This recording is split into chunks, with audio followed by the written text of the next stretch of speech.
नमस्कार, मैं आयुष्पाल TV 27 news पर आपका स्वागत करता हूं। आज महिला दिवस के इस खास मौके पर हमारी इस खास पेशकश में आपका स्वागत है।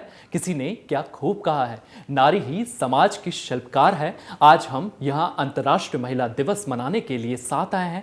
हमारा यह दिन उन महिलाओं को समर्पित है जिन्होंने अपनी मेहनत, साहस और दृढ़ संकल्प से समाज में अपने लिए एक अलग पहचान बनाई है। आज हमने कोशिश की है इस शो में बटोरने की भारत की कुछ ऐसी अलग अलग फील्ड से जुड़ी उन सफल महिलाओं को जिन्होंने ना सिर्फ कामयाबी हासिल की है बल्कि वो हर महिला के लिए किसी प्रेरणा से कम नहीं। स्वागत है आपका हिमानी जी हमारी इस खास पेशकश में। आज महिला दिवस पर आपको हार्दिक शुभकामनाएं। आज आप अभिनय के क्षेत्र में उस मुकाम पर है जहां पहुंचना हर कलाकार का सपना होता है। इस सफलता का श्रेय आप किसे देंगी? धन्यवाद। आपको भी विमेंस डे की हार्दिक बधाई, आप सभी को। मेरी सफलता का श्रेय भगवान का आशीर्वाद, मेरे माता पिता का आशीर्वाद और मतलब मैं ये मानती हूँ कि अगर मेरे माता पिता ने मेरा साथ न दिया होता तो मैं कभी भी इस मुकाम पर नहीं पहुंचती, क्योंकि मैं एक single working woman, single working mother थी और मेरे पास काम करने के अलावा कोई चारा नहीं था। और जब मेरा बेटा छोटा था तो मेरे हस्बैंड की डेथ हो गई थी। मैं DDLJ की शूटिंग कर रही थी उस दौरान और बेटा को मैंने हॉस्टल में छोड़ा हुआ था जब मैं फिल्म इंडस्ट्री में काम शुरू किया था। लेकिन जब मेरे बेटे को पता चला कि मेरे हस्बैंड की डेथ हो गई तो मेरे बेटे ने, वो इतना मैच्योर, बच्चे भी बड़े जल्दी मैच्योर हो जाते हैं, तो उसने बोला कि मम्मा अकेली, मैं मम्मा के पास रहूँगा। तो मैं मतलब मेरी मम्मी मेरे साथ आके रहने लगी और मेरे पिताजी भी आते थे कभी कभी, लेकिन वो पहाड़ी थे तो उन्हें अपने पहाड़ों को छोड़ना बहुत बुरा लगता था, खासकर इस मुंबई के भीड़ भाड़ और शोर में। तो मम्मी ज़्यादातर साथ रहती थी। तो अगर मेरी मम्मी और पापा मेरा साथ ना देते तो मैं कभी भी इतना खुलकर और फ्री होकर मैं काम नहीं कर पाती, क्योंकि मैं अपने बेटे को किसी आया या किसी के पास नहीं, हमने रखा था बच्चे को देखने के लिए, पर मैं ऐसे छोड़ कर नहीं जा सकती थी। और फिर जब मैंने अपने बेटे को थोड़ा बड़ा हो गया तो उसको मैंने टून स्कूल में डाला, तो ये था कि उस वक्त मेरे पेरेंट्स रह रहे थे टून स्कूल में, तो मुझे ऐसा लगा कि मैं अपने मायके में छोड़ कर आ रही हूँ उसको। और मुझे सब टीचर्स जानते थे और मैं भी उन्हें जानती थी। मेरे पिताजी के वो थे, क्योंकि मेरे पिताजी भी पढ़ा चुके थे और मेरी भाभी भी पढ़ा रही थी। तो इट वाज लाइक मतलब मैं निश्चिंत थी कि मेरे बेटे की परवरिश और ये सब सही हो रहा है। तो मैं उसका श्रेय अपने माँ बाप की सपोर्ट, ऑफ कोर्स पब्लिक का प्यार और मेहनत, कड़ी मेहनत, बहुत मेहनत चाहिए। आप ना सिर्फ एक संवेदनशील कलाकार हैं बल्कि एक बेहद संवेदनशील इंसान भी है। शायद इसीलिए अभी कुछ दिनों पहले आपने अपने पैतृक गांव को गोद लिया है। हम इस बारे में भी कुछ बताइए। जहाँ तक गांव गोद लेने का सवाल है, वो ऐसा हुआ कि एक्चुअली हमको, मेरे पिताजी भी हमेशा लोगों की मदद करते थे। मेरे पिताजी एक्चुअली पहाड़ में बचपन से ही पहाड़ से भाग कर आए थे, क्योंकि एजुकेशन की प्रॉब्लम थी, तो वो एजुकेशन में विश्वास करते थे। तो मेरे पिताजी यहाँ आकर मतलब खुद को उन्होंने एडुकेट किया और फिर जब वो खुद नौकरी करने लगे उन्होंने बहुत सारे लोगों को मदद की। तो हमारे घर में आए दिन पहाड़ से लोग आते थे और हमारे घर ठहरते थे और भी लोग आते थे। बड़ा साहित्यिक सा माहौल है। तो मेरे पिताजी ने बहुत सारे लोगों की मदद की, तो ये हमको संस्कार में मिले। और साथ में मुझे एक लेक्चर भी याद है अपने स्कूल में, एक इंग्लैंड से एक आए थे, बहुत बड़े व्यक्ति थे। तो उन्होंने ये कहा था कि हम जब कुछ अपने लाइफ में बन जाए या हमको भी हमारा दायित्व बनता है कि हम समाज को, जो भी हमको मिला है समाज से, थोड़ा बहुत वापस करें। जो भी हम कमा लें वो हमको हमारा, तो ये विचार हमेशा से मेरे मन में था। और पिछले साल जब हमारे उत्तराखंड सरकार ने प्रवासी सम्मेलन का आयोजन किया था तो बहुत खुशी हुई मुझे। और देहरादून से तो कभी मेरा छूटा नहीं था। हम बिल्कुल कॉर्ड पैदा होने के बाद काट देते, लेकिन मैं हमेशा किसी न किसी बहाने अभी भी हर महीने चली आती हूँ। तो पहाड़ों के प्रति जो प्यार है वो बरकरार था। तो उनमें से किसी का सुझाव आया कि आप क्यों ना अपना किसी गांव को अडॉप्ट करें। तो मैंने कहा ये तो बहुत अच्छा आइडिया। तो मैंने अपनी इच्छा जाहिर की। तो मेरा पैतृक गांव, जहाँ से मेरे पिताजी भाग कर आए थे इतने साल पहले, क्योंकि पहाड़ अभी भी काफ़ी पिछड़ा हुआ है। तो इस तरह से मैंने अपने गांव को गोद लेने की सोची। और अभी तो मेरा प्रयास जारी है कि हमारे पहाड़ की सबसे बड़ी समस्या है पलायन, कि कैसे पलायन को रोका जाए। आज के दिन आप महिलाओं के लिए क्या संदेश देना चाहेंगी? आज के दिन के लिए सबसे पहले तो मैं महिलाओं को बधाई देना चाहूँगी कि आज आपका दिन है। और मेरा तो ये मानना है कि आज क्या, साल का हर दिन आपका दिन है और हो सकता है। पता नहीं क्यों ये कहाँ से कॉन्सेप्ट आ गया कि अबला है नारी, जबकि मैं तो ऐसा विश्वास करती हूँ कि नारी तो सबला है। अबला कैसे? वो जननी है और जो क्रिएट करती है। देखिए, हम लाइफ पैदा करते हैं, क्रिएशन करते हैं। हम आर्टिस्टिक क्रिएशन की बात नहीं, हम एक जीवित प्राणी को जन्म देते हैं। हम माँ हैं, तो जिसमें हमें इतनी शक्ति है कि हम कुछ भी करने को संभव है। तभी तो हमारे ज्ञानियों ने जितनी भी शक्तियां थी वो देवियों को ही दी है। मतलब Durga Devi is the warrior, उसने सब असुरों का नाश किया था। समझदार भी है नारी सरस्वती देवी, उसके पास सारी विद्याएं हैं। और धन की तो मास्टरी है तो लक्ष्मी देवी। मतलब ये सब गुण हमने देवियों को ही दिए थे। तो जब देवी में, और वो सब गुण हम में विद्यमान है। हम औरतें घर कितना अच्छा चलाती हैं, तो प्लानिंग की, मल्टीटास्किंग की तो मास्टरी है। और कोई भी, मैं भी एक सिंगल वर्किंग वुमन है, और भी बहुत सारी महिलाएं हैं जिनके आदमी कुछ नहीं करते। महाराष्ट्र की जितनी भी ये बाइयां हैं, उनके आदमी ज्यादातर लगा के बस काम कम करते हैं और उनकी बीवियां काम करती हैं। वो बाइयां आती हैं हमारे घर में, दूसरों के घर में खाना बनाती है, झाड़ू पोछा करती है और अपने बच्चों का लालन पालन करती हैं। जो हमारे स्टूडियो में यहाँ पर जो झाड़ू लगाने सफाई करती है, उसका हस्बैंड कुछ नहीं करता है, वो आके सफाई का काम करती है और अपने घर परिवार को चलाती है। तो हम नारी अबला किसी भी एंगल से नहीं है, हम सक्षम है, सबला है। तो हमेशा अपना सर ऊंचा रखिए, कोई आपको दबा नहीं सकता। आपकी एडवांटेज आपकी मर्जी के बिना नहीं उठा सकता, इतनी शक्ति है हम में। और आप सबको कहती हूँ कि किसी से डर के नहीं, खुल के जियो, अपना जीवन अच्छे से जियो और अपने बच्चों को अच्छे संस्कार दो। खासकर माएँ ही संस्कार देती, तो माओं को चाहिए कि अपने बेटों को खासकर ये संस्कार दें कि महिलाओं की इज्जत करें। नमस्कार, हैप्पी वुमेन्स डे। इस खास मौके पर बातचीत करने के लिए हमारे साथ हैं जानी मानी एक्ट्रेस मधुरिमा तुली। साथ ही एक और स्पेशल मेहमान हमारे साथ जुड़ चुकी हैं, हमारे साथ विजया माउंटेनियर, जो कि मधुरिमा तुली की मां है। स्वागत है आपका हमारे इस खास शो में मधुरिमा तुली जी। सबसे पहला सवाल मेरा आपसे रहने वाला है, उत्तराखंड से निकलकर एक्टिंग की दुनिया में अपनी पहचान बनाना कैसा रहा आपका ये सफर, हमारे दर्शकों को बताइए। उत्तराखंड से निकलकर एक्टिंग की दुनिया में अपना सफर, मंजिल मतलब चुनना बहुत ही डिफिकल्ट था। Honestly it wasn't easy at all. काफ़ी मुश्किलें आई, काफ़ी उतार चढ़ाव आए, उसके बाद जाके कुछ हासिल हुआ। अभी भी बहुत लंबी जिंदगी है, अभी तो काफ़ी आगे जाना है। तो बस मेहनत करते रहना है और यही जीवन भी यही है।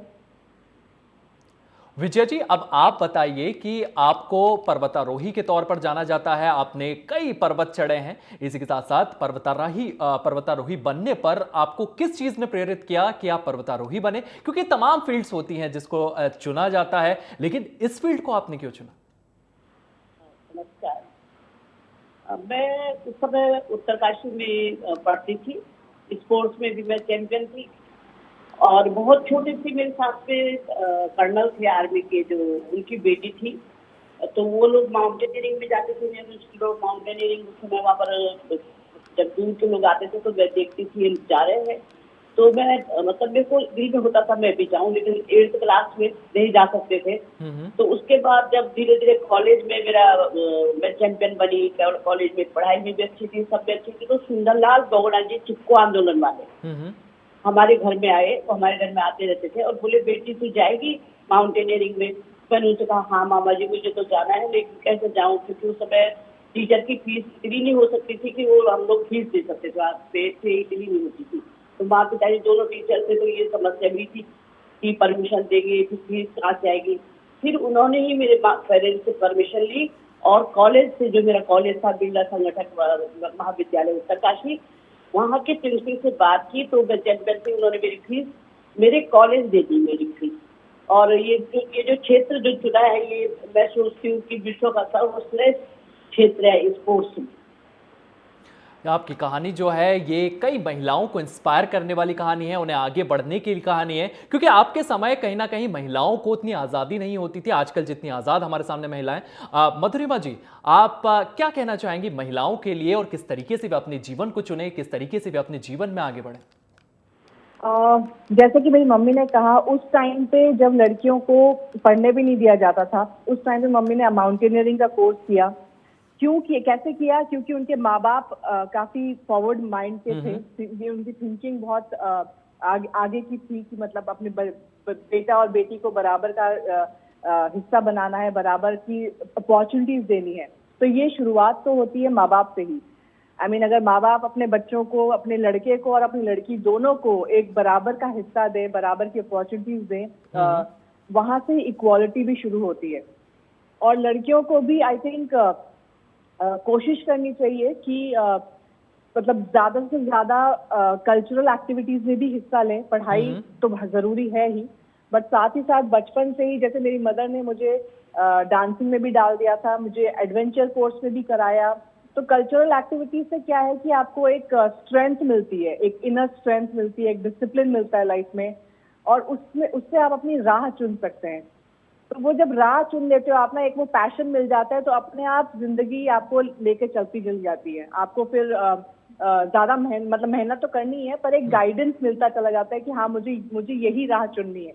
मधुरिमा जी, जिस तरीके से आपने अपना करियर चुना, शायद अपनी माँ की उंगली को पकड़ करके आप आगे चली, उस माँ का गाइडेंस, उस माँ का दिखाया हुआ रास्ता आपके लिए कितना महत्वपूर्ण था इस सफर में? बहुत बहुत ज्यादा महत्वपूर्ण था। उस गाइडेंस के बगैर मैं शायद यहाँ तक पहुंचती भी नहीं। मुझे पता ही नहीं था कि मुझे क्या करना है। ऑनेस्टली मैं स्पोर्ट्स में भी थी, मैं पढ़ाई में तो एवरेज थी, पर मैं स्पोर्ट्स और डांस में ज्यादा थी। तो मैं जो जहाँ मम्मी डाल देती थी मैं वहीं चली जाती थी। लेकिन यह है कि मम्मी ने मुझे हमेशा कपड़े ऐसे पहनाए और उसका शौक बहुत डाला है। मतलब मम्मी ने मुझे मॉडलिंग में भी डाला है। तो तब मुझे रियलाइज हुआ कि मैं करना क्या चाहती हूँ। और उसके बाद भी जब मुझे बॉम्बे आना था, जब मैं मिस उत्तरांचल का पैजेंट जीती और मुझे बॉम्बे आना था, तब भी मदर ने सपोर्ट किया। पापा थोड़े स्ट्रिक्ट थे, कंजर्वेटिव थे, लेकिन मदर ने सपोर्ट किया। मदर ने पापा को समझाया और फिर उन्होंने साथ में आके बॉम्बे आए। बॉम्बे में मैंने एक्टिंग कोर्स किया, फिर मैंने फोटो शूट करवाया। फिर वहाँ पता चला कि आपको डिस्ट्रीब्यूट करना है अपनी फोटोज। वो सब उस वक्त सारे टाइम पे मेरी मदर मेरे साथ हमेशा खड़ी थी और उन्होंने हमेशा सपोर्ट किया मुझे कि अच्छा हम मतलब कभी कभी मैं जैसे मैं मायूस हो जाती थी कि मैं सिलेक्शन ही नहीं हो रहा है मेरा। तो मेरी मदर कहती थी कोई बात नहीं, मतलब जैसे एक मकड़े का जो एक कहानी है, मकड़ा अपना जाल बिछाता है, ऊपर चढ़ने की कोशिश करता है, गिरता है, बार बार गिरता है, लेकिन फाइनली एक बार जाके वो ऊपर चढ़ ही जाता है। तो वही कहानी हमेशा बार बार सुनाई जाती थी, तो ताकि हम मोटिवेट हो। तो बहुत बड़ा हाथ है। और इसके साथ साथ मधुरिमा जी, अगर हम बात करें मॉडलिंग की फील्ड की या एक्टिंग की फील्ड की, ये फील्ड जो होती है, इस फील्ड में जाना काफ़ी मुश्किल होता है, कंपटीशन बहुत रहता है। किस तरीके का माइंडसेट आपके पेरेंट्स ने आपको दिया, आपकी मम्मा ने आपको दिया कि उस माइंडसेट के साथ आप आगे बढ़ें, अपने जीवन में सक्सेसफुल हो पाए? देखिए, माइंडसेट मेरे पेरेंट्स दोनों बहुत ही ब्रॉड माइंडेड है। वैसे देखा जाए तो काफी, मतलब मेरे भाई और मुझ में कभी एक भेदभाव नहीं किया। मेरे भाई से पहले मैंने मोटरसाइकिल सीख ली। मेरा भाई मुझसे 2.5 साल छोटा है, तो वो सीख नहीं सकता था, लेकिन मम्मी ने मेरे को मोटरसाइकिल सिखवाया, डैड ने मुझे स्विमिंग सिखाई। तो ये मैं बचपन में ही सब कुछ 10 साल की उम्र से मैंने सीखना शुरू कर दिया। तो उन लोगों ने वैसे ही मुझे इतना एक्सपोजर दे दिया और मेरे को इतना इतना स्ट्रांग बनाया कि मैं उसी हिसाब से अपनी जिंदगी चलती चली गई। मधुरिमा जी, आज भी तमाम गांव की ऐसी लड़कियां हैं जो मॉडलिंग फील्ड में जाना चाहती हैं, अपने आप को एक्सप्रेस करना चाहती हैं, लेकिन कहीं ना कहीं समाज उन्हें रोकता है, कहीं ना कहीं समाज के दबाव में परिवार भी उन्हें रोकता है। ऐसी महिलाओं के लिए आप क्या कहना चाहेंगी और ऐसे परिवारों को आप क्या संदेश देना चाहेंगी? मैं यही कहूंगी कि पहले जरूरी है कि पढ़ाई पूरी करें। पढ़ाई वो सबसे ज्यादा इम्पोर्टेंट है। उसके साथ साथ आप डांसिंग में हिस्सा लें, आप स्पोर्ट्स में हिस्सा लें। ये सब करने के बाद आप एटलीस्ट 12th पास तो होना बहुत जरूरी है, क्योंकि एजुकेशन आपको एक कॉन्फिडेंस देता है, आपको बात करने का तरीका देता है, बहुत सारी चीजें हैं जो एजुकेशन आपको देती है। तो वो करने के बाद, उसके बाद आपको लगता है कि आप में वो पैशन है, वो जज्बा है, तो आपको अपने पेरेंट्स को मनाना बहुत जरूरी है। भाग के आना is not the right thing to do, क्योंकि यहाँ Bombay it's not a easy city. मतलब बहुत आपको यहाँ पे टिकना ही बहुत मुश्किल हो जाता है, यहाँ पे रहना ही बहुत मुश्किल हो जाता है। तो पहले आप अपने पेरेंट्स को कन्विंस करें, और पेरेंट्स भी, अगर आप देख रहे हैं आपके बच्चे में है वो जज्बा और वो टैलेंट, तो मेरे हिसाब से बच्चों को एटलीस्ट 1 साल का अपॉर्चुनिटी तो देनी चाहिए बच्चों को। वो बहुत जरूरी है, ताकि वो बच्चे भी अपनी अपनी अपनी जो ड्रीम है वो पूरा कर सके। फिर नहीं हो पाया, 1 साल टाइम दिया, नहीं हो पाया, आपके बजट से ओवर बजट जा रहा है, तो आप कहिए कि नहीं, हमसे नहीं हो पा रहा है, अगर तुम खुद कमा सकते हो तो कर लो। जैसे मेरे पेरेंट्स ने कहा, हम आपको 1.5 साल देंगे, 1.5 साल में अगर आप कर सकते हो तो आप करिए, नहीं तो आपको प्लीज वापस आना पड़ेगा। विजया जी, आपके सामने भी इस तरीके की चुनौतियां रहती होंगी, क्योंकि आप जब पर्वत पर चढ़ती होंगी, वहां पर कई बार आपको तूफान फेस करना पड़ता है, कई बार ऐसी सिचुएशंस आती है कि आपको पीछे हटना पड़ता है। तो कहीं ना कहीं ये जो आपका पूरा सफर था, इसी सफर के फलस्वरूप ही आपने अपने बच्चों का भी एक माइंडसेट साथ में डाला, जिसके चलते आपके बच्चे इतने आगे बढ़ पाए। हाँ, वो उस समय तो 1977 की बात है, जब मैंने कोर्स किया था और फिर इंस्ट्रक्टर बन गई थी मैं नेहरू इंस्टीट्यूट ऑफ माउंटेनियरिंग में। वो मुझे बुलाते थे, तो उस समय तो ना इक्विपमेंट थे, ना हम कहीं दूर अपनी बात कर सकते थे, तो उस समय समस्याएं ज़्यादा थी और कठिन था। और लेकिन वो अलग होता है, एक अलग ही होता है, क्योंकि आजकल तो सब सुविधाएं हमको मिल जाती है, तो हमको थोड़ा ईजी हो जाता है।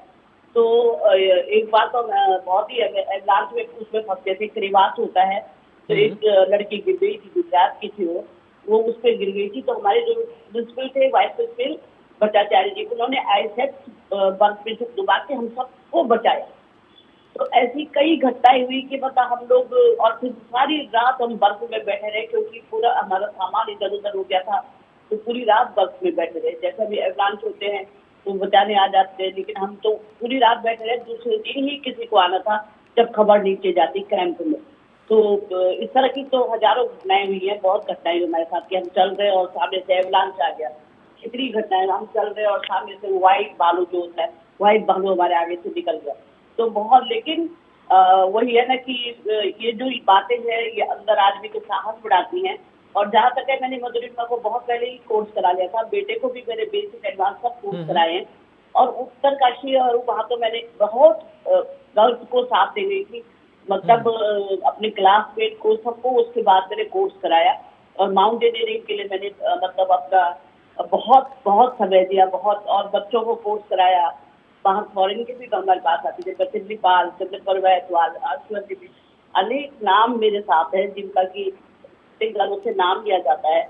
और फिर ये बेटी मेरी जहाँ तक पहुंची, बेटा भी डायरेक्टर है, तो शायद वो अपने मजबूत हुए हैं पर्वतारोहण से, जिससे कि वो लोग काफी कुछ झेल जाते हैं, क्योंकि इंडस्ट्री में भी बहुत कुछ झेलना पड़ता है, हर क्षेत्र में झेलना होता है। तो यहाँ थोड़ा सा ज्यादा दिखता है, क्योंकि ग्लैमर है तो दिख जाता है, बाहर दूसरे उस पर दिखता नहीं है। तो बहुत स्ट्रांग बनाता है पर्वतारोहण। मैं तो सोचती हूँ हर एक को एक बार, चाहे कोई भी है, एक्टर या कोई भी, सबको एक बार एडवेंचर कोर्स तो करना ही चाहिए। कोर्स, ट्रैकिंग अब खुद नहीं जाना चाहिए, कोर्स करना है। कोर्स वो बिल्कुल डिफरेंट होता है। जो आजकल तो आप देख रहे हैं ट्रैकिंग में जा रहे हैं, फोटो डाल रहे हैं, यहाँ गए, वो नहीं, एक कोर्स करना चाहिए जो कि एक आदमी को रिदम देता है, बहुत स्ट्रॉन्ग बनाता है। मधुरिमा जी, आज आप उस 14 साल की बच्ची या 15 साल की बच्ची को क्या संदेश देना चाहेंगी जो अपने करियर में मॉडलिंग को चुनना चाहती है, आगे बन के एक बड़ी मॉडल बनना चाहती है, एक बड़ी एक्ट्रेस बनना चाहती है, उस बच्ची के लिए क्या संदेश? यही कहूंगी कि अपना कॉन्फिडेंस हमेशा रखना चाहिए, एंड हिम्मत कभी नहीं हारनी है। बस, और आई थिंक हिम्मत कभी नहीं हारनी है, and you should keep going on. That's the only thing. मैं यही कहूंगी कि कभी मुश्किलें तो आती ही रहेंगी, बट उस मुश्किलों में आपको उलझना नहीं चाहिए, और बस आगे बढ़ते रहना चाहिए। विजया जी, टेंशन नहीं लेने का, मतलब आई थिंक ये कहूंगी, टेंशन मत लो। विजया जी, आप किस तरीके से इंस्पायर करती थी मधुरिमा जी को? क्योंकि जब ये मॉडलिंग फील्ड में जाना चाहती थी, आपके सामने इन्होंने बात एक्सप्रेस की होगी, और किस तरीके से एक माँ का सपोर्ट इनको मिला, और किस तरीके से आपने इनको संभाला, इनके जो ड्रीम्स थे उनको पूरा करने के लिए इन्हें आगे बढ़ाया? अब हम आपको मिलवाते हैं भारत की ऐसी बेटी से जिसने संघर्षों से खूब लड़ाई लड़ी है, चुनौतियों का सामना किया है, और आज अपनी मेहनत और कठिन परिश्रम से सफलता के कदम चूम रही है। मिलते हैं पद्मश्री अवार्डी, अर्जुन अवार्डी, यश भारतीय सम्मान, रानी लक्ष्मीबाई सम्मान का गौरव प्राप्त करने वाली पहली एथलीट से, जो आज देश विदेश में बेटियों का मान बढ़ा रही हैं, सुधा जी। सुधा सिंह जी एथलीट की खिलाड़ी है। सुधा जी नमस्कार, आपका स्वागत है हमारे इस खास शो में। नमस्कार। नमस्कार। अपने अंतर्राष्ट्रीय पटल पर भारत का परचम लहराया है, इसके लिए आपने बहुत बधाइयां, आपको बहुत सारी बधाइयां। सुधा जी, आज महिला दिवस है, तो ऐसे में आज हम जानना चाहेंगे आपकी सक्सेस के पीछे की क्या कहानी है। मैं जानना चाहूंगा कि किस तरीके से आपने मेहनत की और इतनी तरक्की अपने जीवन में पाई। मैं रायबरेली की रहने वाली हूँ, और मैंने जब स्पोर्ट्स स्टार्ट किया था तो 98 में स्टार्ट किया था। तो उस समय तो स्पोर्ट्स के बारे में इतना कोई, मतलब इतना नहीं जानता भी नहीं था, और उसमें बड़ा मुश्किल रहता था कि अपने घर से निकले। और उस समय मैं बहुत लेट में भी स्पोर्ट्स स्टार्ट किए थे। जब मैं 10th कंप्लीट कर रही थी, उसी समय स्पोर्ट्स का भी आया। और मैं अपने स्कूल से, जो हमारे स्कूल से स्पोर्ट्स टीचर थे, उन्होंने बहुत सपोर्ट किया। वो सब रायबरेली के स्टेडियम में हमें प्रैक्टिस करने के लिए ले जाया करती थी, और वहाँ से जो डिस्ट्रिक्ट मीट होती थी, और हम लोग नंगे पैर ही वहाँ पे पार्टिसिपेट्स करते थे। तो वहाँ पे ही जो कंटिन्यू ट्रेनिंग करने आती थी गर्ल्स लोग, उनको मैं बीट कर गई थी। तो वहाँ से फिर वहाँ के कोचेस लोग मेरे घर आए और बोले आपके बच्चे स्पोर्ट्स करना चाहते हैं और कर सकते हैं। तो फिर मेरे माता पिता ने कहा 10th कंप्लीट होता है तो उसके बाद सोचेंगे। फिर उसके बाद फिर से लखनऊ हॉस्टल था, केडी सिंह बाबू स्टेडियम, वहाँ पे ट्रायल्स था हॉस्टल का। फिर वहाँ पे फिर उन्होंने आके बोला कि अभी ट्रायल है, आप जाने दीजिए। तो फिर वहाँ पे अलाउ किया, तो हम लोग केडी सिंह बाबू स्टेडियम वहाँ पे ट्रायल देने के लिए गए। मेरा वहाँ सिलेक्शन हुआ 2001 में। फिर वहां से एक जर्नी स्टार्ट हुई। 2001 में ही जूनियर नेशनल होता है, मेडल आता है। तो जूनियर नेशनल में आपको अगर मेडल आता है तो आपकी एक होती है कि जॉब पक्की हो जाती है, और कहीं भी रेलवे या पुलिस में मिल जाती है। तब इतना टारगेट नहीं रहता था कि मुझे ओलंपिक्स खेलना है, उससे नौकरी की नौकरी मिल जाए। तब मैं उससे मैं 2001 से लेके 2005 तक कंटिन्यू जूनियर कंपटीशन खेली। 2005 में एशियन क्रॉस कंट्री चाइना गई। वहां से आने के बाद मेरी जॉब लगी मुंबई सेंट्रल रेलवे में, टिकट कलेक्टर, टिकट चेकिंग में। और फिर मैं रायबरेली से लखनऊ कभी नहीं आई थी, फिर लखनऊ से मुंबई गए। तो मुंबई में बहुत सारी दिक्कतें, जो फर्स्ट टाइम जाता है, अगर आपका कोई भी रिलेटिव नहीं रहता तो बहुत मुश्किलें आती हैं। फिर वहां पे जाने के बाद मेरा स्पोर्ट्स भी कैरियर स्टॉप हो गया, मैं आगे नहीं कर पाई। लेकिन फिर उसके बाद स्पोर्ट्स में ऐसा होता है कि अगर आप मेडल नहीं देते तो आपको निकाला भी जा सकता है। तो मेरी जो स्पोर्ट्स ऑफिसर थी कि आपको नौकरी किस लिए ज्वाइन कराया है, अगर आप नहीं आगे स्पोर्ट्स करते तो आपको निकाल दिया जाएगा। फिर मैंने मुंबई में रह के, वहाँ पे ग्राउंड्स भी बहुत दूर दूर हैं और जैसे कि आपको एक एक घंटे जाना पड़ता था, तो मैं वहाँ से स्टेडियम गई। उसके बाद आके टिकट चेकिंग करना, मतलब ड्यूटी भी, ऑफिस भी जाना पड़ता था, फिर शाम की भी ट्रेनिंग करना पड़ता था। तो ऐसी मुश्किलों के साथ साथ फिर मेरे 2006 में मैंने अपना 3000 मीटर स्टीपल चेस्ट में मैंने फर्स्ट टाइम सीनियर नेशनल में गोल्ड मेडल लिया, नेशनल रिकॉर्ड ब्रेक किया। और नेशनल गेम्स गुवाहाटी में हुआ था, जैसे अभी उत्तराखंड में हुआ है वैसे ही 2006 में गुवाहाटी में हुआ था, उसमें मैंने गोल्ड मेडल जीता।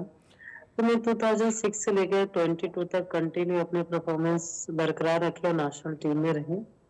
ऐसे चलता रहा और दिक्कतें तो है ही है। उस समय तो जब स्टार्ट किया था तब तो उसमें हम लोग के पापा की सैलरी 2000 ये ऐसे होती होगी, उसमें 3 लोग पढ़ना और बहुत डिफिकल्ट रहता था कि हम लोग इवेंट बहुत दूर दूर, उसमें सारे इवेंट्स हमारे साउथ में होते थे। साउथ में जाने आने के लिए भी बहुत उसमें किराया ज्यादा सुधा रहता जी, था। आप उन लड़कियों को क्या संदेश देना चाहेंगी जो एक छोटे गांव से आती हैं, उनके पास संसाधन नहीं होते हैं, सुविधाएं नहीं होती है, लेकिन अपना नाम रोशन करना चाहती है, एथलीट्स में अपना नाम बनाना चाहती है, खेल की दुनिया में अपना नाम बनाना चाहती है, और उन छोटे गांव में छोटी मानसिकता से लड़ करके अपना नाम रोशन करती हैं, उन महिलाओं के लिए क्या संदेश?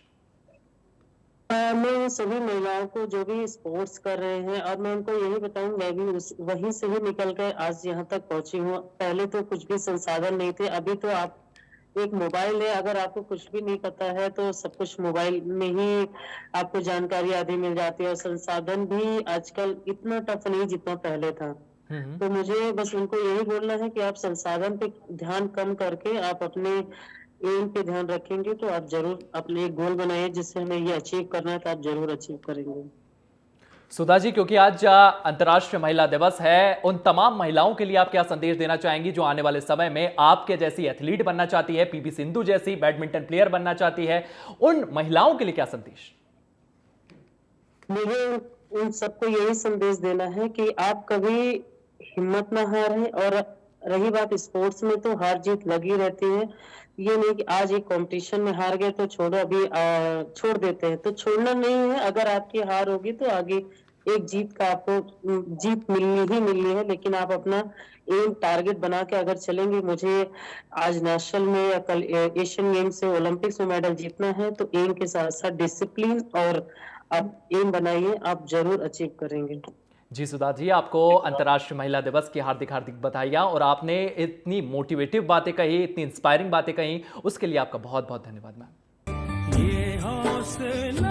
अब हम आपको मिलवाते हैं जानी मानी वरिष्ठ पत्रकार निशा सिंह से।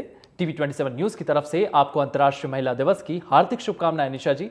आज के इस आदि आबादी के उत्सव में आपकी ओर से महिलाओं को संदेश। टीवी 27 चैनल को भी मेरी तरफ से अंतर्राष्ट्रीय महिला दिवस की हार्दिक शुभकामनाएं। निशा जी, कुछ ऐसी चुनौतियों के बारे में भी बताइए जिन्होंने आपको एक महिला के तौर पर मजबूत बनाया। मैं पत्रकारिता में क्यों आई, इसकी भी एक छोटी सी कहानी है। जब मैं छोटी थी तो मैंने देखा कि 3-4 पुलिसकर्मी एक महिला को घसीटते हुए ले जा रहे हैं। उस महिला का आरोप था कि ये देसी शराब बनाती है। और इधर मैंने अपनी माँ को किसी से कहते हुए सुना कि अगर ये महिला फाइनेंशियली स्ट्रांग होती या पढ़ी लिखी होती तो ये पुलिसकर्मी सस्पेंड हो जाते, क्योंकि मेल पुलिसकर्मी फीमेल को टच भी नहीं कर सकते। ये बात मेरे जहन में बैठ गई और मैंने सोचा कि जब मैं बड़ी होंगी तो इन महिलाओं की मैं आवाज़ बनूंगी।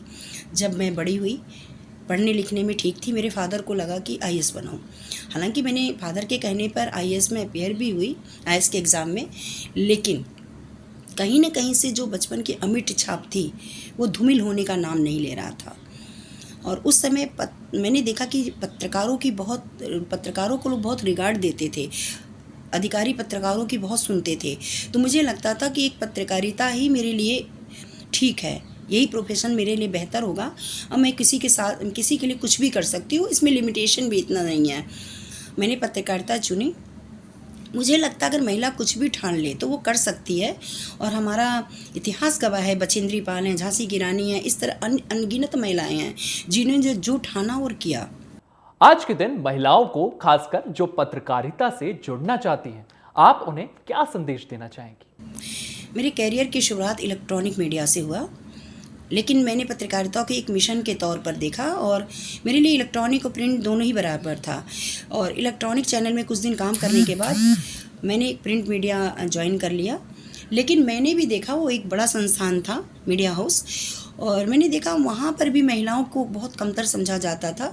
जो मेल थे वो फीमेल जर्नलिस्ट को बहुत कमतर समझते थे, अरे ये महिला है, ये क्या कर सकती है। मुझे ये बात बहुत नागवार गुजरती थी और मैं इसका विरोध भी कई दफ़ा करती थी। जब मैं विरोध करती थी तो मैं लोगों की आंखों में खटकने लगी। लोगों को अच्छा नहीं लगता था कि मैं विरोध क्यों कर रही हूँ। एक बार ऐसा हो कि मैंने गलत को गलत कहा, वो बहुत बड़ा मुद्दा बन गया। मैं देश की सभी महिलाओं से कहना चाहती हूँ कि आप सेल्फ रिस्पेक्ट से कभी भी कंप्रोमाइज़ मत कीजिए। शैलेंद्र की कविता की एक पंक्ति है जो मेरे दिल के बहुत करीब है और मैं अंतर्राष्ट्रीय महिला दिवस के अवसर पर देश की महिलाओं को संदेश देना चाहती हूँ उन्हीं की पंक्ति से। तू जिंदा है तो जिंदगी की जीत पर यकीन कर, तू जिंदा है तो जिंदगी की जीत पर यकीन कर, अगर कहीं है स्वर्ग तो उतार ला जमीन पे। अंजू ग्रोवर जी, महिला दिवस की आपको हार्दिक बधाइयां। इन दिनों पत्रकारिता के क्षेत्र में युवाओं का आकर्षण बहुत तेजी से बढ़ रहा है।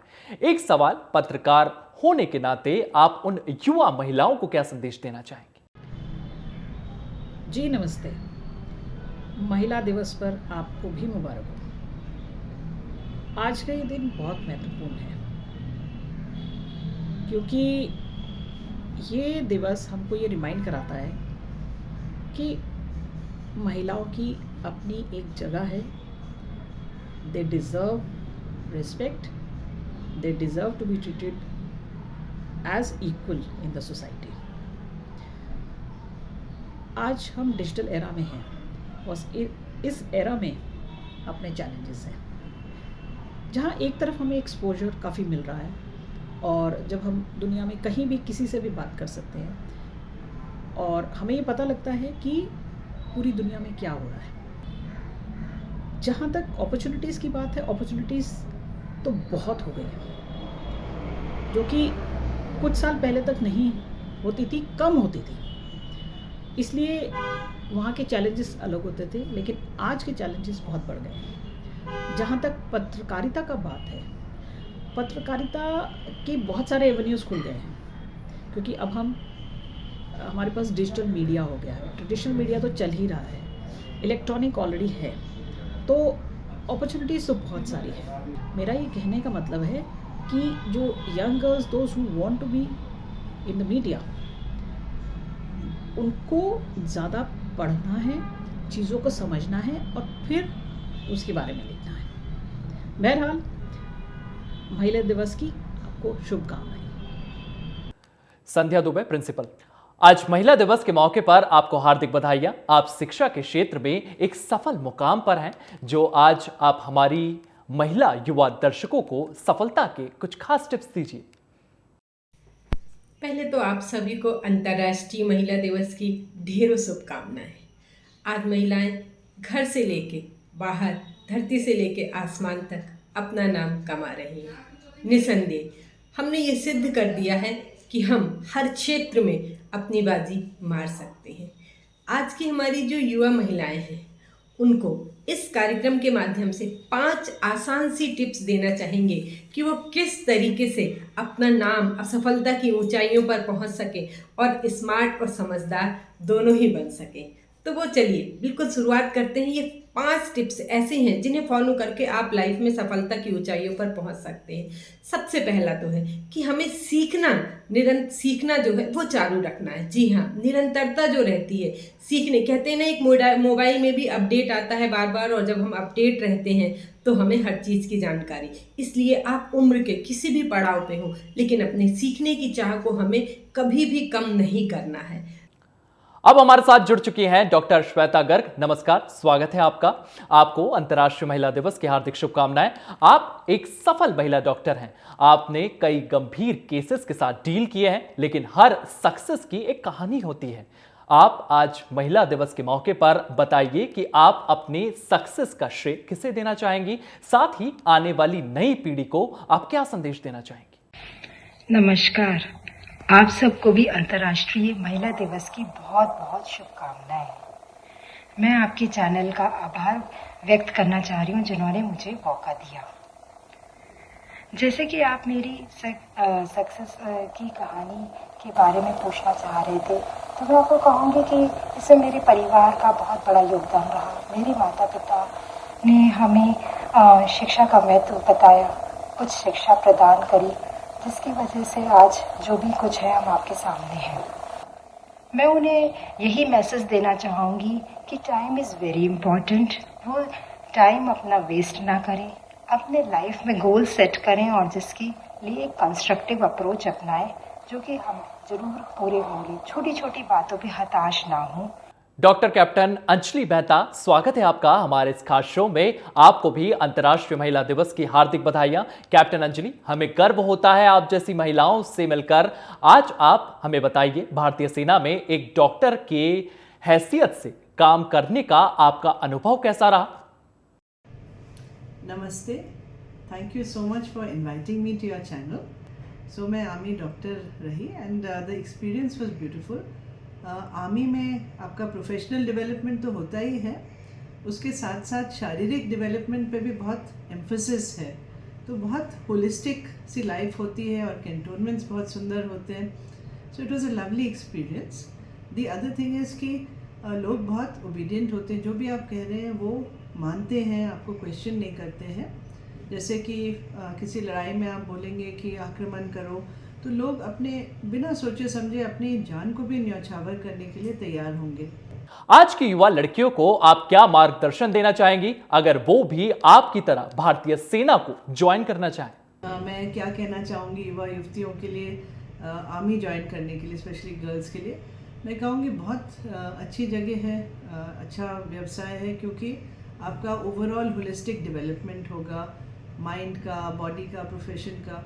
और कैंटोनमेंट्स इतने सुंदर होते हैं तो वातावरण भी बहुत अच्छा होगा। आप देख रहे हैं कितना पोल्यूशन वगैरह है, तो बहुत क्लीन लाइफ होती है। टीवी 27 न्यूज पर आपका स्वागत है। महिला दिवस पर आपको हार्दिक हार्दिक शुभकामनाएं। आज आप अपने क्षेत्र में सफल रूप से कार्यरत हैं। इस सफलता का श्रेय आप किसे देंगे? आज हम बात करेंगे रेणु अग्रवाल जी से, CMS नोएडा की जो है, और उनसे पूछेंगे कि उनका ये जर्नी कैसी रही और उन्होंने क्या क्या स्ट्रगल उन्होंने किया जो है यहाँ तक आने में। मैडम, आज अपने यहाँ पर आज कार्यरत है, इसका श्रेय आप किसको देंगी? देखिए, आज मैं यहाँ पर कार्यरत हूँ और जनता की सेवा कर पा रही हूँ। इसके लिए थोड़ी तो मेहनत करनी पड़ती है, स्ट्रगल करना पड़ता है। पहले तो MBBS करी, फिर मैंने MD मेडिसिन करी। MD मेडिसिन करने में भी मुझे, मेरी शादी हो गई थी तो प्रेगनेंसी उसी दौरान हो गई, तो MD पास करना एक बहुत बड़ा हरक्युलस टास्क बन गया था, जिसमें हमारे हस्बैंड ने मेरा पूरा साथ दिया। वो भी डॉक्टर हैं और उन्होंने हमारे थीसिस लिखने में हर एक चीज़ में कदम कदम पर परिवार ने साथ दिया। तो मैंने वो MD मेडिसिन शादी के दौरान, शादी के बाद कंप्लीट करी और आज मैं यहाँ CMS के पद पर कार्यरत हूँ। तो परिवार का सहयोग जब मिलता है तभी इंसान ऊपर पहुँच पाता है। और आपके अपने अंदर भी दृढ़ प्रतिज्ञा होनी चाहिए कि अगर हमने मानव शरीर धारण किया है और ईश्वर ने हमें इस काबिल बनाया है, आपको डॉक्टर बनाया है, तो आपके इस ज्ञान का सबको लाभ मिलना चाहिए। बहुत अपने पूर्व काल से ये जानते हैं कि नारी शक्ति को हमारे हिंदुस्तान में तो बहुत सम्मान दिया गया है। आप कोई भी इतिहास पलट के देख लीजिए, जितनी भी नारी शक्ति है, मान लीजिए लक्ष्मी जी हैं, धन के लिए पूजा होती है उनकी, सरस्वती जी हैं, ज्ञान के लिए पूजा होती है, दुर्गा जी हैं, उनको शक्ति के लिए पूजा होती है। और ये पूर्व काल से ये चला आ रहा था। तो नारी शक्ति का तो हमारे समाज में हमेशा सम्मान किया गया है। बीच में कुछ अराजकता तो आए जिन्होंने लड़कियों को दबाना शुरू करा और ऐसा माहौल बनाया कि लड़कियां पढ़ेंगी नहीं, सिर्फ लड़के ही पढ़ेंगे, लड़कियां घर से बाहर नहीं निकलेंगी। ये सामाजिक जो अराजक तत्व हैं इनको बीच में दबाया गया और लड़कियां सबड्यूड हो गई, लड़के जो है आगे निकलने लगे। लेकिन आप ये देखिए, नारी का, इससे एक छोटा सा एग्जांपल आपको बताती हूँ कि नारी शक्तिवान होती है। आप इससे ही अंदाज़ा लगा सकते हैं कि कोई प्रेग्नेंट लेडीज़ होती है तो जितने भी अबॉर्शन होते हैं ज़्यादातर मेल के होते हैं। और लड़कियां जो है हर परिस्थिति को जो है, मदर की चाहे हाइपरटेंशन हो, डायबिटीज़ हो, लेकिन उस माहौल को, मतलब मदर की मिली इंटीरियर को बर्दाश्त करती हैं और जन्म लेती हैं। इसके मतलब आपको ईश्वर ये दिखाता है कि नारी जो है शुरू से ही शक्तिवान पैदा हुई है। ये आपके सामाजिक तत्व हैं जो उनको दबाव रहे हैं। तो आप अपने अंदर को पहचानिए और हर माँ बाप को ये चाहिए कि अपनी बेटी को पूरी शिक्षा दे और अपने पैरों पे खड़ा करे, क्योंकि आजकल जब तक लड़की स्वयं जो है स्वावलंबी नहीं बनेगी, अपने पैरों पे खड़े नहीं होगी, तो उसका जो है आगे बढ़ चलना बहुत मुश्किल है। इसलिए समान रूप से पढ़ना चाहिए और नारी जो है शक्तिवान है, ये मैंने एग्जाम्पल आपको बता दिया। अब हम आपको मिलवाते हैं दो ऐसी सफल महिलाओं से। ये है डॉक्टर नितिशा मल्होत्रा, एस्ट्रो गुरु हैं, और हमारी दूसरी तरफ हैं योग एक्सपर्ट डॉक्टर उपासना जोशी। स्वागत है आपका उपासना जी, और आपको भी महिला दिवस की हार्दिक बधाइयां, शुभकामनाएं। आप हमें बताइए, आपने योग को ही क्यों अपना करियर चुना? सबसे पहले तो आपका बहुत बहुत धन्यवाद, मुझे महिला दिवस पर अपने इस कार्यक्रम में आपने स्थान दिया, और मेरे विचार महिला दिवस पर क्या है, योग मैं महिलाओं को जो सिखा रही हूँ, उसका जो आपका प्रश्न है वो बहुत ही अच्छा है। देखिए, महिला दिवस के उपलक्ष्य में सबसे पहले तो मैं यही कहूँगी कि आज की जो युवा पीढ़ी है, चाहे वो स्पेशली महिलाओं को तो नहीं, मैं बच्चों को, सभी युवा पीढ़ी को मैं योग सिखाती हूँ, लेकिन महिलाओं के लिए स्पेशली योग या कोई भी एक्सरसाइज वो बहुत ही ज़रूरी है, क्योंकि ये कहा जाता है बिल्कुल योग के लिए कि स्वस्थ शरीर में स्वस्थ मस्तिष्क का निर्माण ही शिक्षा है और योग है, जैसा कि हम सभी जानते हैं। महिलाओं के लिए स्पेशली योग इसलिए ज़रूरी है क्योंकि मैंने भी अपने जीवन में इस लाइन को इसलिए चुना, क्योंकि मनुष्य जीवन का जो एक अंतिम उद्देश्य होता है, वो मुझे ऐसा लगता है, जो मैंने भी फील किया, टू लिव हैप्पीली, सुखपूर्वक जीवन को जीना। और योग एक ऐसा माध्यम है जिसके माध्यम से, योग के थ्रू ही हम अपनी लाइफ को बहुत सुखी बना सकते हैं, खुश बना सकते हैं, खुश रह सकते हैं। जैसे कि पहले भी मैडम ने बताया कि आज का जो मेटेरियलिस्टिक वर्ल्ड है, इसमें सबसे जो एक आम प्रॉब्लम वो स्ट्रेस है। महिलाएं बाहर का कार्य भी कर रही हैं, घर का कार्य भी कर रही हैं, तो उसमें वो हर समय उलझी रहती हैं, स्ट्रेस फील करती हैं। तो योग एक ऐसा सरल माध्यम है जिसके द्वारा महिलाएं खुश रह सकती हैं, और जब वो खुद खुश होंगी तभी वो अपने परिवार को या जहां वो कार्य करती हैं उस कार्यस्थल को भी वो खुश रख सकती हैं। तो मुझे लगा कि जीवन का उद्देश्य चूंकि सुखपूर्वक जीना है और सुखी रहने के लिए योग से बढ़िया कोई माध्यम हो ही नहीं सकता, इसलिए मैंने योग को चुना। आप आज की युवा महिलाओं को क्या संदेश देना चाहेंगी, खासकर उन महिलाओं को जो लगातार जॉब के लिए बाहर जाती रहती हैं और इस लाइन को बतौर कैरियर के रूप में चुनना चाहती हैं? बिल्कुल, मैं महिलाओं से यही कहना चाहूँगी, देखिए सभी के पास 24 आवर्स होते हैं। जो महिलाएं कामकाजी हैं, जैसे मैं भी कार्य करती हूँ, तो एक प्रॉब्लम रहती है कि हमारे पास टाइम नहीं है, हमें टाइम नहीं मिलता है, हम योग कैसे करें, ये एक समस्या आ जाती है। तो अगर आपको स्वस्थ रहना है, क्योंकि सबसे पहला सुख निरोगी काया है, और महिलाएं अगर, जैसे मैंने कहा, खुश होंगी, स्वस्थ होंगी, तो ही परिवार स्वस्थ रह पाएगा। तो आप अपने लिए जैसे भी करें, आपको टाइम निकालना पड़ेगा और निकालना चाहिए, क्योंकि 24 आवर सभी के पास होते हैं। आपको अपनी प्रायोरिटी अपनी हेल्थ को बनाना पड़ेगा। आपकी हेल्थ अच्छी होगी तो ही परिवार की हेल्थ अच्छी होगी। और बतौर करियर मैं कहूँगी कि इसको बहुत आसानी से चुना जा सकता है कि आप ऑनलाइन ऑफलाइन आप योगा की क्लासेस ले सकते हैं। जैसे मैं ही हूँ, मैं एक स्कूल में अध्यापिका रही, प्रिंसिपल रही, तो मेरे लिए भी बहुत टफ था कि मैं कैसे अपने स्कूल और अपने कॉलेज लाइफ से योगा में आगे बढ़ूं। तो मैंने अपने ही फील्ड के स्कूल्स और कॉलेज को चुना, और साथ साथ वो अपने घर के लिए भी समय दे पाती हैं। तो कहीं ना कहीं योग से महिलाएं जो है वो अपने आप को सशक्त कर सकती हैं, और आज का नारा ही है महिला सशक्तिकरण। आपका बहुत बहुत धन्यवाद मैम। स्वागत है आपका हमारे इस खास शो में। नितिशा जी, आपको महिला दिवस की हार्दिक शुभकामनाएं।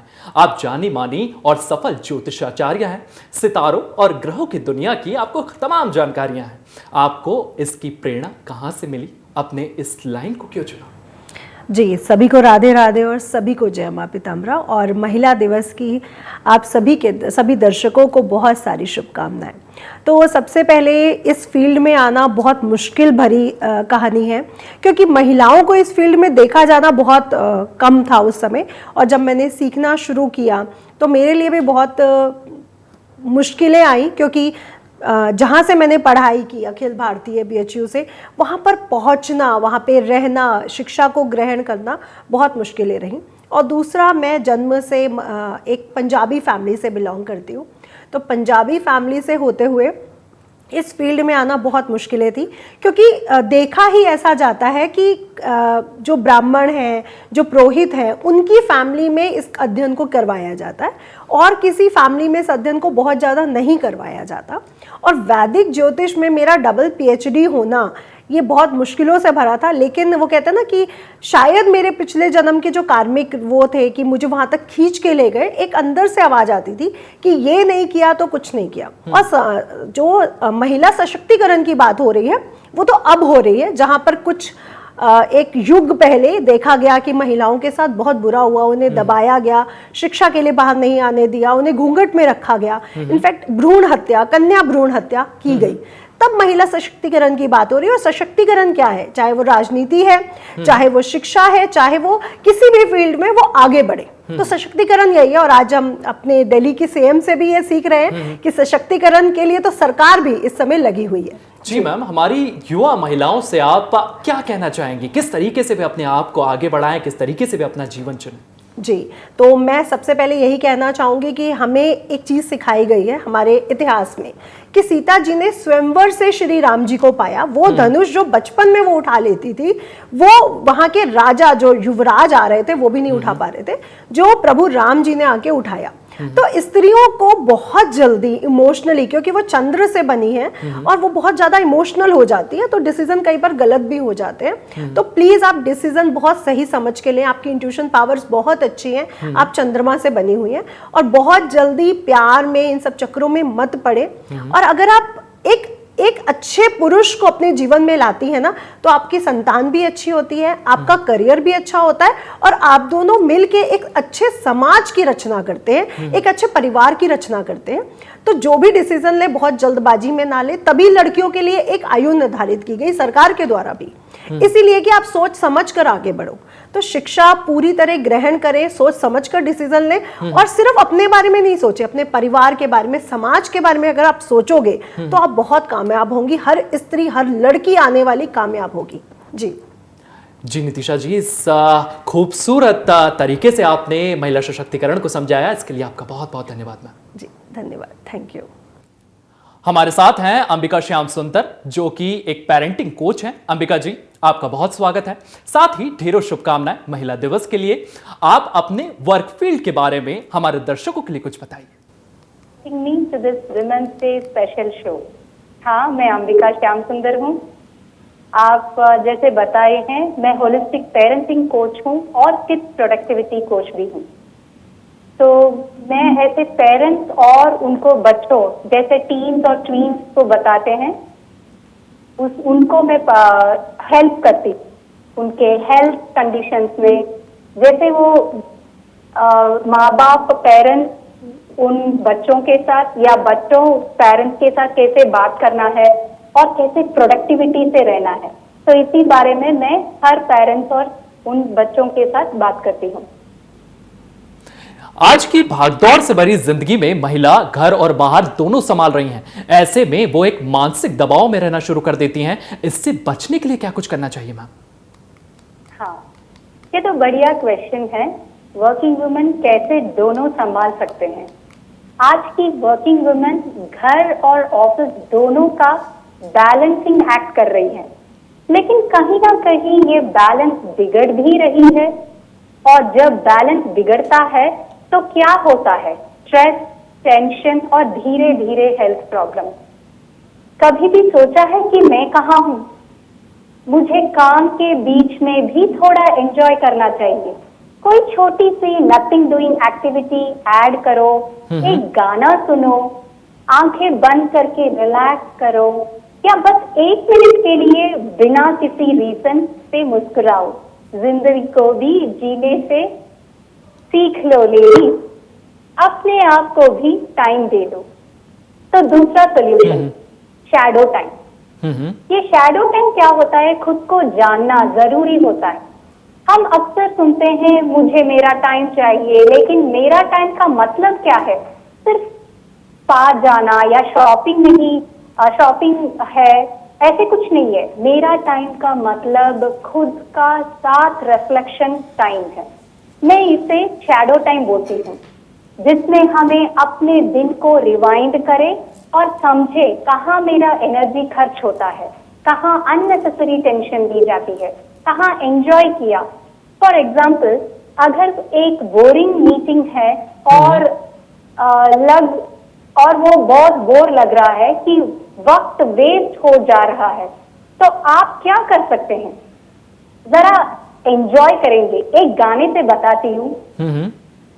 आज मैं ऊपर आसमान नीचे, आज मैं आगे जमाना है पीछे, आज मैं ऊपर आसमान नीचे, आज मैं आगे जमाना है पीछे, चलनी ओ खुदा अब मैं क्या करूं, चलूं सीधे के उल्टी चलूं।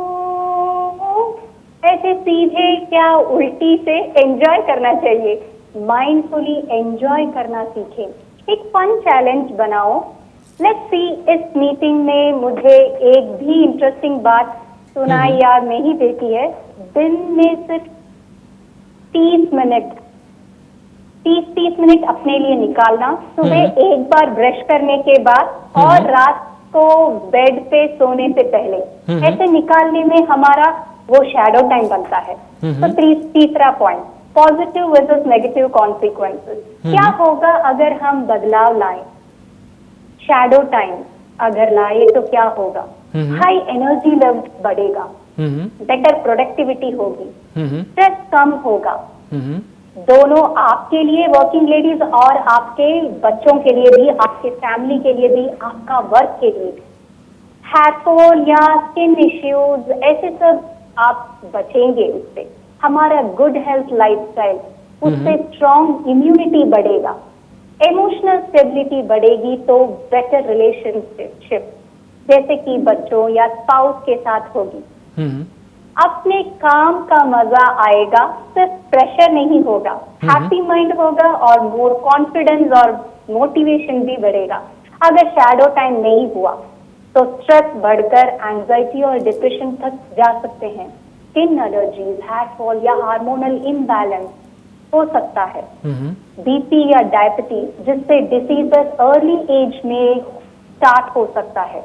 घर या ऑफिस, दोनों जगह फ्रस्ट्रेशन में दिखेगा। हाँ, वर्किंग वुमेन, आपके लिए मतलब सिर्फ काम का स्ट्रेस मत लो, अपनी हेल्थ को भी देख लो। बहुत इंपॉर्टेंट टिप है, स्मॉल चेंजेस बिग हैप्पीनेस, ये चौथा वाला है। छोटी छोटी चेंजेस बड़ी खुशी बड़ी खुशी ला सकती है। हर एक घंटे बस 5 मिनट खुद के लिए, बिना किसी गिल्ट के, किसी भी बोरिंग मीटिंग को भी इंटरेस्टिंग बना दो। एक कप चाय लो या मीटिंग के बीच में सिर्फ खुद को नोटिस करो, हेल्दी बना सकती है। क्या खूबसूरत तरीके से आपने इन तमाम चीजों को समझाया है, किस तरीके से बच्चों को मैनेज करना है, किस तरीके से फैमिली को मैनेज करना है, और किस तरीके से आपके सामने जो आपकी तमाम परेशानियां हैं उनको अपनी ताकत बनाना है। आप हमारे साथ जुड़ी, इसके लिए बहुत बहुत धन्यवाद। महिला दिवस पर मैं सभी महिलाओं से कहना चाहूँगी कि आप सभी अपनी पहचान खुद बनाइए। हम महिलाएं सिर्फ किसी की बेटी, पत्नी या माँ ही नहीं, बल्कि अपने सपनों को पूरा करने वाली सशक्त और आत्मनिर्भर व्यक्तित्व भी हैं। जीवन में चुनौतियां आएंगी, लेकिन जो खुद पर विश्वास करता है वही इतिहास बदलता है। मैं हर महिला से कहना चाहूँगी, अपनी काबिलियत को पहचानिए, खुद को कम मत समझिए और अपने सपनों को पूरा करने के लिए पूरी हिम्मत से आगे बढ़िए, क्योंकि जब एक महिला आगे बढ़ती है तो पूरा समाज आगे बढ़ता है। आज हमारे साथ जुड़ चुके हैं साध्वी श्रीधा। स्वागत है आपका हमारे इस खास प्रोग्राम में। सबसे पहले आपको अंतर्राष्ट्रीय महिला दिवस की हार्दिक शुभकामनाएं। आज आप हमें बताइए कि साध्वी बनने की प्रेरणा आपको कहां से मिली, आपको इस लाइन को क्यों चुना, आपने इस लाइन को क्यों चुना? जी राधे राधे, आपको भी अंतर्राष्ट्रीय महिला दिवस की हार्दिक शुभकामनाएं। देखिए, जहाँ तक रही मेरी बात, तो ऐसा नहीं है, भक्ति मैं बचपन से ही करती आ रही हूँ, लेकिन ऐसा होता है ना कि एक समय होता है कि जब आप पूरी तरह से शरणागत हो जाते हो भगवान को, वो तब होता है जब पूरी दुनिया में हर तरफ से आपके लिए रास्ते बंद हो जाते हैं। तो कहते हैं ना कि जब सारे रास्ते बंद हो जाते हैं तो बस एक ही मार्ग दिखता है, वो है भगवान का मार्ग।